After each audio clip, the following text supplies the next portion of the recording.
Fordow nuclear plant को लेकर बहुत बड़ा खुलासा। अमेरिका के हमले से पहले सैटेलाइट तस्वीरें सामने आई। न्यूक्लियर प्लांट के बाहर ट्रकों का काफिला लगा हुआ था। ट्रकों से जरूरी उपकरण प्लांट से निकालने की आशंका जताई जा रही है। और तस्वीर देखिए, हमले से पहले ही प्लांट से यूरेनियम हटाने का शक जताया जा रहा है। ईरान का भी फोर्डो में बड़ा नुकसान नहीं होने का दावा किया गया था जब हमला हुआ, और उस हमले के बाद ईरान की तरफ से जब बयान आया तो ये जरूर कहा गया कि हमला तो हुआ है लेकिन नुकसान नहीं हुआ है, तब तक खाली हो चुका था।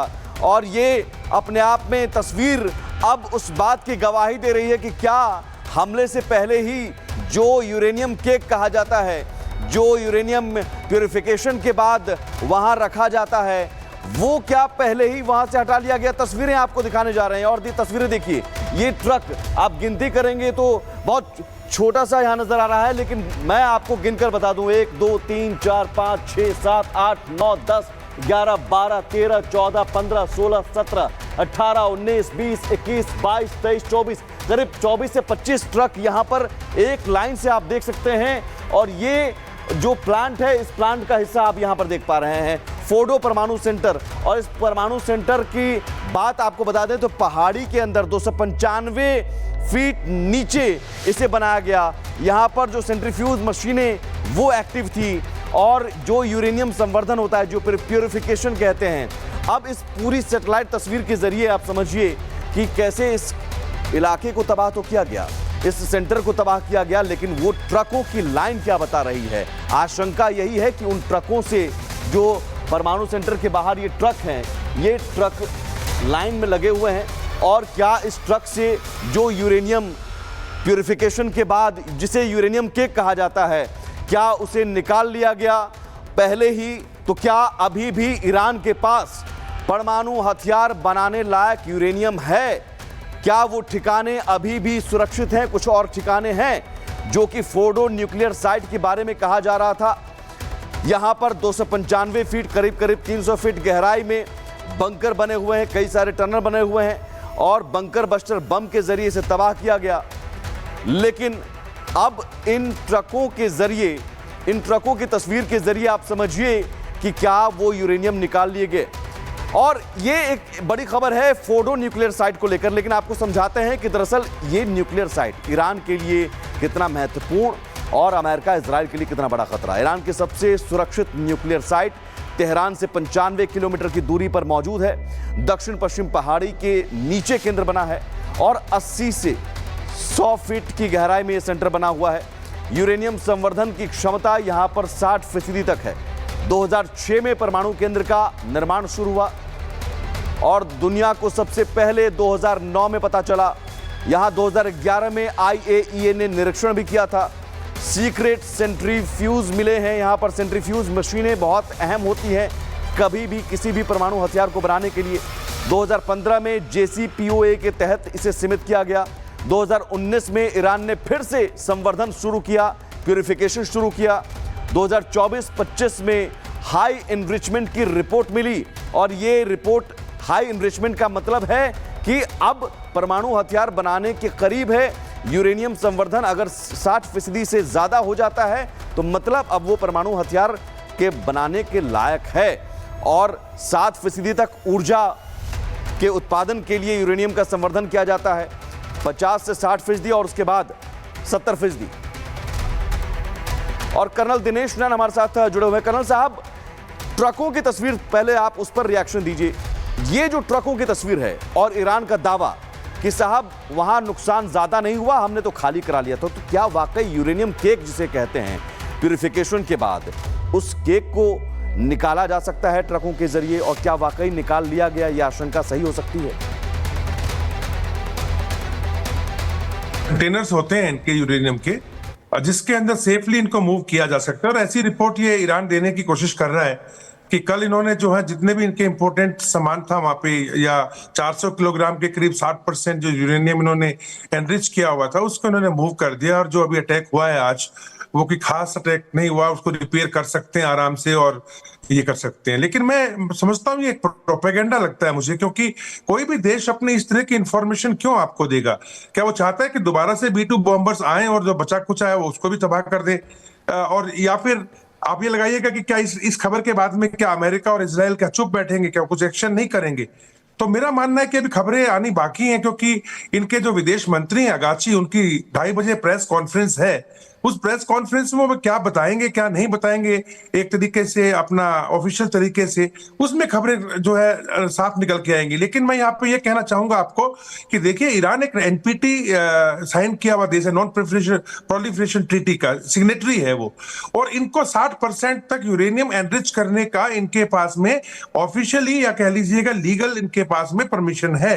हाँ, 60% यूरेनियम से अगर 90% पे पहुंचना है तो आसान होता है, उसके लिए आपको इसको और एनरिच करना पड़ता है। लेकिन जिस प्रकार से आपने देखा नतांज के अंदर अटैक हो चुका, इस्फहान में अटैक हुआ, इस्फहान के अंदर ये नया सेंट्रीफ्यूगल जो फ्यूजिज जो है वो लगा रहे थे, उसकी इंस्पेक्शन होनी बाकी थी। इन्होंने बोला था आईएईए को, कहा कि इंस्पेक्शन करो, परंतु अब 2 दिन पहले ही जिस प्रकार से इजराइल ने वहां पे जो प्लांट था, एक फैक्ट्री थी जिसमें ये सेंट्रीफ्यूज बनाए जाते हैं, उसको उड़ा दिया। दूसरा, इस्फहान के अंदर ही जो रेयर अर्थ है उसके अंदर से प्लूटोनियम को एक्सट्रैक्ट किया जाता है, वो सिस्टम पूरा उड़ा दिया। और जो नया वाला इन्होंने बनाया था सेंट्रीफ्यूज का हॉल, उसको भी उड़ा दिया। तो मेरा मानना यह है कि अभी 3-4 साल तो लग जाएंगे ईरान को, अगर ये कुछ करने की सोच भी रहा है तो, और अगर ये न्यूक्लियर बॉम्ब बनाने की कोशिश कर रहा है, क्योंकि ये जो इसका मैसेज आ रहा है, एक तरीके से ये लोग गीदड़ भपकी देने की कोशिश कर रहे हैं इजराइल को और यूएसए को, कि देखिए अब आपने हमें छेड़ दिया, हमने सामान बचा रखा है और अब हम न्यूक्लियर बॉम्ब बनाएंगे। तो ये आप प्रोपेगेंडा कह रहे हैं हर्ष दहिया, ये साइकोलॉजिकल तरीके से दिखाने की कोशिश है कि साहब हमारा कुछ बिगड़ा नहीं है। अब वो आकलन अलग है, लेकिन इन तस्वीरों के जरिए दिखाने की कोशिश कि हम तो सामान निकाल चुके हैं, हम तो यूरेनियम निकाल चुके हैं। अब तो अमेरिका ने जो बंकर बस्टर बम गिराया है वो एक ढांचे पर गिराया है, लेकिन क्या वाकई अमेरिका, जिसके पास सीआईए है और पूरी रिपोर्ट 14 दिनों की मोहलत दी होगी, लेकिन कुछ तो ऐसा हुआ होगा कि अचानक डोनाल्ड ट्रंप को कहना पड़ा कि नहीं, अब राइट नाउ? देखिए, मैं सर की बात से बिल्कुल 100% एग्री करता हूं। इन्होंने बिल्कुल सही बात बोली है। ये मेरे को भी पूरा फुल ब्लोन प्रोपेगेंडा लगता है, क्योंकि आप ये समझिए कि जो सर ने भी कहा कि ईरान क्यों चाहेगा कि वो बता दे कि उसका जो ये क्या कहते हैं पूरा का पूरा मटेरियल है वो उसके पास सेफ है। क्या वो चाहता है इजराइल या फिर यूएस फिर से हमला करे? अगर वो अपने न्यूक्लियर प्रोग्राम को बचाना चाहता है तो ऐसी इंफॉर्मेशन दबानी होती है, ना कि उसको पब्लिकली इतना पब्लिसाइज किया जाए।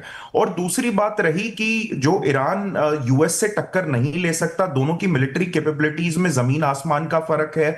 यूएस के पास 13,000 से ज्यादा मिलिट्री प्लेन्स हैं और ईरान के पास मुश्किल से 500-600। अगर यूएस की इसमें अब जैसे डायरेक्ट इन्वॉल्वमेंट हो चुकी है, ईरान ये गीदड़ वक्की ही कह सकते हैं कि दे रहा है, क्योंकि अगर ईरान कोई भी सब्सटैंशियल अटैक करता है इजराइल के अलावा कहीं पे भी किसी यूएस बेस पे करता है, तो फुल ब्लोन वॉर के चांसेस बढ़ जाते हैं और ईरान बिल्कुल भी यूएस की मिलिट्री माइट के सामने टिक नहीं सकता। और हमें इस बात में यह ध्यान रखना है कि एज इंडियंस हम ये समझें कि ना इसमें कोई हमारा दोस्त है ना कोई हमारा दुश्मन है, इसमें हमारी स्ट्रेटेजिक अलायंसेस और स्ट्रेटेजिक इंटरेस्ट हमें ध्यान रखने हैं। तो हम किसी का भी पक्ष लेते हुए सोशल मीडिया पे या कहीं पे भी उस पे बहुत ज्यादा हमें ध्यान देने की जरूरत है। एक बड़ी बात यह है, अभी दुनिया के कई देशों ने रिएक्शन नहीं दिया है, कई देश दे रहे हैं, उसमें मिडिल ईस्ट के कुछ देश हैं। उन देशों का रिएक्शन यह है कि ईरान पर हुए हमले की निंदा कर रहे हैं। कर्नल साहब, ये निंदा सिर्फ दिखावे की है कि वाकई एक ऐसी स्थिति बनती जा रही है कि ईरान के पक्ष में वो खुलकर खड़े हैं? लिप सर्विस है। देखिए, अभी अगाची जब 2 दिन पहले क्या नाम जिनेवा में गए थे E3 से, यानी इंग्लैंड, फ्रांस और जर्मनी से मीटिंग करने के लिए कि आगे कोई शायद कोई बातचीत निकल जाए अमेरिका के साथ में, तो वहां पे बिल्कुल जो इनके विदेश मंत्री ईरान के अगाची, उन्होंने काफी क्लियर किया कि नहीं, जब तक ये सीज फायर नहीं होगा और हमारे पे एग्रेसर जो है वो इजराइल था, उसको अकाउंटेबल आप नहीं बनाएंगे, तब तक बातचीत संभव नहीं है। तो अमेरिका को भी ये साफ हो गया था कि अभी जो बातचीत है वो किसी भी प्रकार से ईरान आगे करना नहीं चाहता। इसीलिए जो अभी उसके बाद वहां से तुरंत अगाची कहाँ गए, इस्तांबुल गए। वहां पे ओआईसी की पहले से ही शेड्यूल मीटिंग थी और वहां पे अर्दोगन से लेके पाकिस्तान से लेके जितने भी देश हैं सबने अपने आप को वहां पे मसीहा बनाने की कोशिश की इस्लामिक कंट्रीज के बीच में। ये सब लोग करते हैं और इसके अंदर जो अब्राहम अकॉर्ड के अंदर कुछ कंट्रीज हैं जो कि इजराइल को मान्यता भी दे चुकी हैं या फिर वो सहमत हैं अमेरिका के साथ में इब्राहिम अकॉर्ड के अंदर, उनको मजबूरन चुप रहना पड़ा। लेकिन कुछ ना कुछ स्टेटमेंट तो वो भी देंगे ताकि वो मुस्लिम कंट्रीज का जो आपस का एक तो तालमेल है, पाकिस्तान ने भी दी है, आपके सऊदी अरब ने भी दी है, ओमान ने भी दे दी है, सबने कहा है, लेकिन दो कंट्रीज ने नहीं बोला अभी तक, तीन ने, तो वो है रूस, चीन और नॉर्थ कोरिया। मैं उनका वेट कर रहा हूं कि इनका स्टेटमेंट क्या आता है। जी कर्नल साहब, पाकिस्तान का जिक्र किया आपने। मुल्ला मुनीर तो कुछ दिन पहले लंच करके आए थे, वहां तो उन्हें बहुत अच्छी फटकार क्लास लगी होगी कि अब ज्यादा उछलो मत ईरान के पक्ष में, लेकिन उसके बाद भी अगर ये निंदा, तो निंदा वाली कार्रवाई या बयान एक तरह से जारी कर दिया गया। इतनी हिम्मत तो नहीं है अब मुनीर और शहबाज में।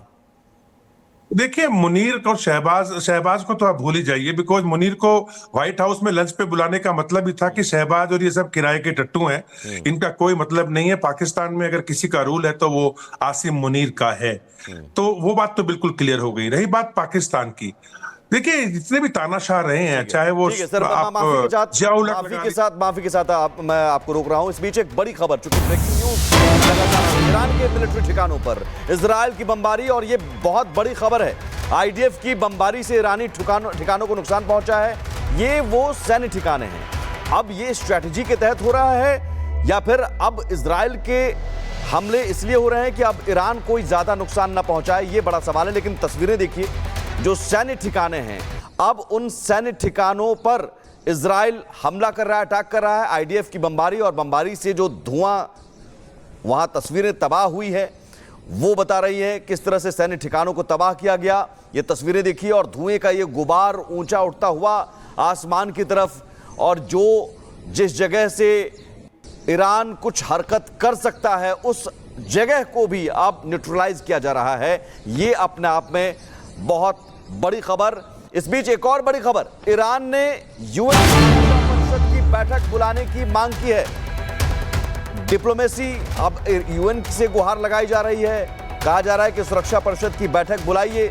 सुरक्षा परिषद में तो अमेरिका की मौजूदगी है ही, लेकिन उसके अलावा चाइना भी है, रशिया भी है। तो क्या इस बैठक के जरिए ईरान को उम्मीद है ईरान को कि कुछ होगा? ऐसा अंतर्राष्ट्रीय स्तर पर क्या हो सकता है कर्नल साहब? ऐसा कुछ हो सकता है कि सुरक्षा परिषद की बैठक में अमेरिका के खिलाफ प्रस्ताव आ जाए और उस प्रस्ताव पर बहस भी हो?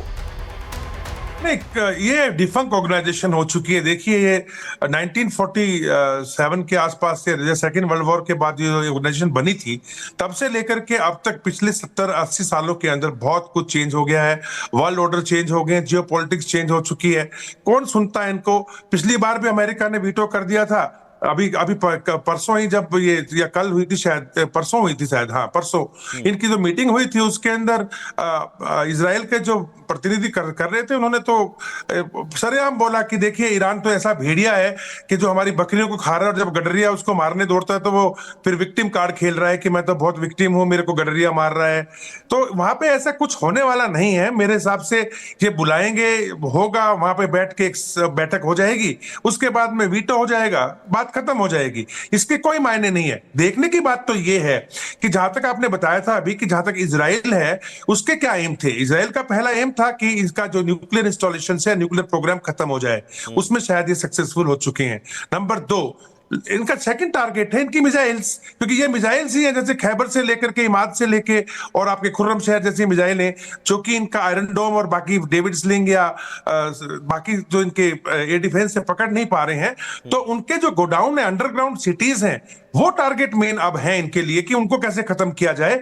अभी आपने जो एक दिखाया था, वीडियो दिखाया था, वो बेसिकली एयरपोर्ट के ऊपर इन्होंने अटैक किया, वहां पे 2 एयरक्राफ्ट भी उड़ा दिए हैं इन्होंने ईरान के। आज ये डेवलपमेंट चलती रहेगी, कोई ये कोई नई बात नहीं है। लेकिन अगर ईरान ने अटैक किया किसी भी अमेरिकन बेस पे, अमेरिकन इंटरेस्ट के ऊपर, जी। या फिर स्ट्रेट ऑफ हॉर्मोज के अंदर कोई गड़बड़ करने की कोशिश की, माइन बिछाने की कोशिश की, या आपने सीक्रेट नेवल बेस से कुछ अटैक करने की कोशिश की, तो मेरा मानना है कि अब ईरान के नेक्स्ट टारगेट होंगे ये मिसाइल सिटीज।